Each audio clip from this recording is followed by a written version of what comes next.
Hi everyone, welcome to the Maneater Report. I'm Braeden. I'm Isa, and we're giving you the inside scoop on how some of our top stories came together. The Missouri Student Association canceled its forum scheduled for April 22nd due to UM System President Mun Choi choosing to back out of the forum. Assistant News Editor Mary Corkery gives us more context on the cancellation and how student leaders responded. So Jalen Woodley, who is our Speaker of the House, she basically sent Moon Choi this piece of legislation that she had kind of spearheaded within our Senate that denounced the university's defunding of multicultural organizations. There's a stipulation in the legislation that it would be sent out to certain university administrators. She sent that to Choi.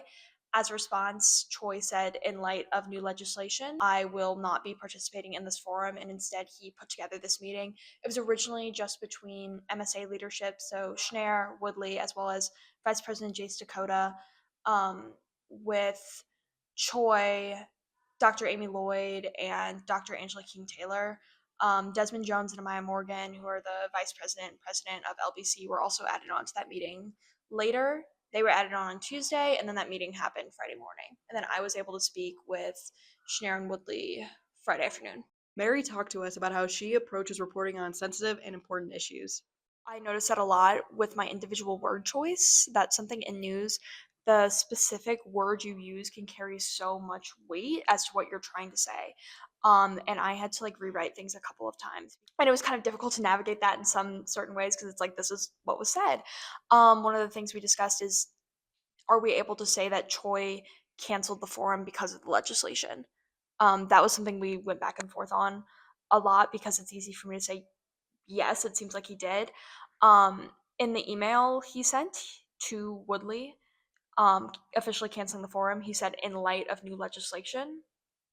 So we kind of had to get that, confirm that that's what that actually said, and then we use that exact verbiage, I believe, in the story to make sure it's 100%. We're not trying to take a side, we're not trying to point fingers. This is exactly what happened. Moving on to our next story, Mizzou's track and field team participated at the Drake Relays in Des Moines, Iowa during the week of April 19th. Assistant sports editor Jack Weislogle gathered the data from the event and wrote an article about how Mizzou placed.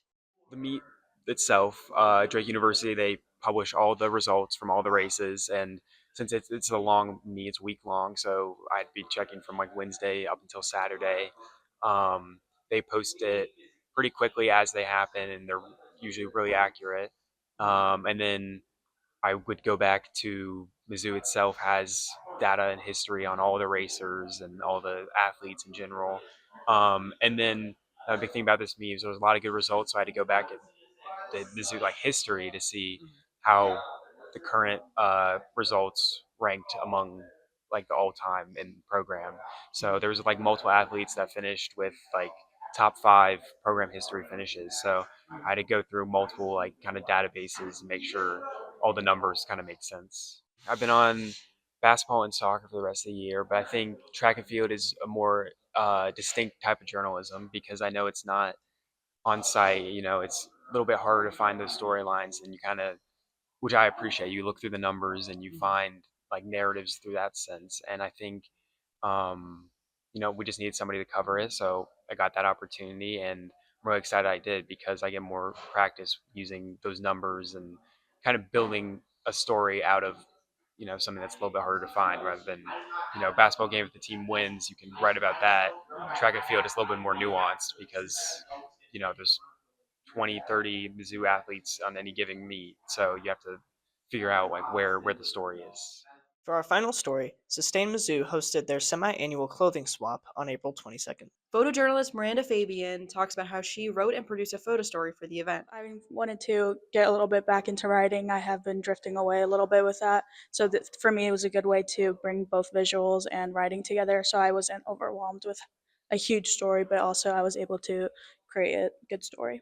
Miranda has a specific philosophy to taking photos at events. A lot of the time, it's not so much just taking photos, but looking out for something unique or specific. I was walking around and I kept taking photos of people grabbing stuff, but then I saw on the other side there was people checking out. Like you had to check out how many items you grabbed. So I think it's all of the times it does. You have to kind of wait for those moments, I guess. From the Mania Report, this has been Isa Kennedy And Braden Perry.